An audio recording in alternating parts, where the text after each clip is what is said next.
The Mutual Aid Box Alarm System, first organized in 1968 by a small group of fire departments seeking a more efficient method of responding to each other's incidents, MABAS has since grown to include almost every county and fire department in Illinois, as well as membership from Wisconsin, Indiana, Michigan, and Missouri. It's regarded nationally as a model for other states and other mutual aid systems.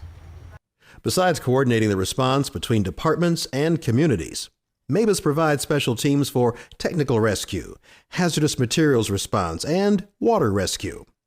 MABAS also has over 400 specialized pieces of equipment and vehicles distributed around Illinois for use by any MABAS-affiliated agency. In this video, you'll hear elected officials talk about their experience with MABAS. Please keep in mind, their experience could be your experience.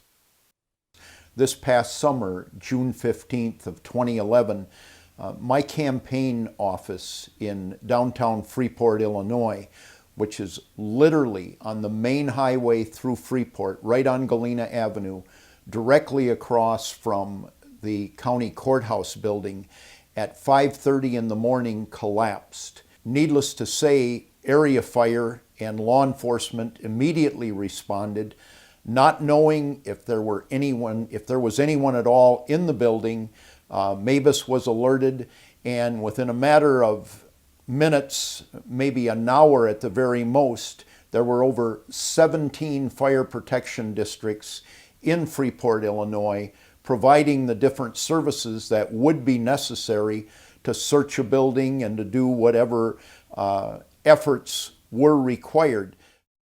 About a year ago, it was right on the New Year's Eve day, turned into about 74 degrees, and suddenly we had a cold front that hit into the heat front, and lo and behold, a tornado hit south of Petersburg. So with the devastation, we suddenly realized that we were totally without electricity. Gas had been disturbed. We were getting cell phone calls, notification that many homes were damaged, and some of them were completely off their foundation, some of them completely removed and across the street. When I got there, my fire chief had 3 phones going, and so I took over handling some of the other phones. I took over the state police calls, but our fire chief was actually online contacting our local MABAS 48. So his call to MABAS, within minutes, we had Springfield rolling out. And it was about that time I got a call from the mayor of Springfield at that time, who was Frank Edwards. And he said, "Mayor, I can offer you some help." And I said, "Well, it's not needed. We called MABAS, and your guys are already here." MABAS then contacted other agencies. We had a command center brought in. We knew the weather was going to change. It was 74 degrees at the time of 12:37 when the tornado hit. And it was expected to be down to at least 22 to 23 the next day. Within hours, MABAS brought us in a command center, which is basically a Homeland Security motorhome. Had lights, it had cameras, it had heat. We set it up out at the lake. The other thing we knew we were going to need is, as darkness was going to be coming upon us, we had to look for any injuries to see what else we could do out there in the evening hours. They brought several light bars. There must have been 20 of the generator light bar systems out for us. Then there was a barrage of gators. We could not get over the electrical lines. The lake area is very hilly. A lot of four-wheel drive trucks wouldn't make it, so we had some gators brought in. And the number of crews that were just walking over this entire lake was just remarkable. And everybody was, of course, glad to see them. And it just took 1 or 2 phone calls to get all these folks here. We couldn't have called. I mean, it would have taken forever to call everybody and try to get a hold of fire chiefs and try to get help or just volunteer personnel. But through MABAS, it just takes 1 phone call, and we had everything we needed. In August 2010, MABAS demonstrated its capabilities by conducting a large-scale exercise assembling 33 task forces, each comprised of 12 vehicles at 3 different sites around the Chicago metro area within 90 minutes. This exercise was witnessed by the International Association of Fire Chiefs and the Department of Homeland Security. They both concluded that MABAS had established a new national response benchmark. Recently, MABAS has responded to actual large-scale emergencies ranging from Hurricane Katrina to the Sheffield chemical plant fire and the Utica tornado. The storm tore through north central Illinois right around dinner time, a huge system that spun off as many as 25 twisters, including this one caught on home video.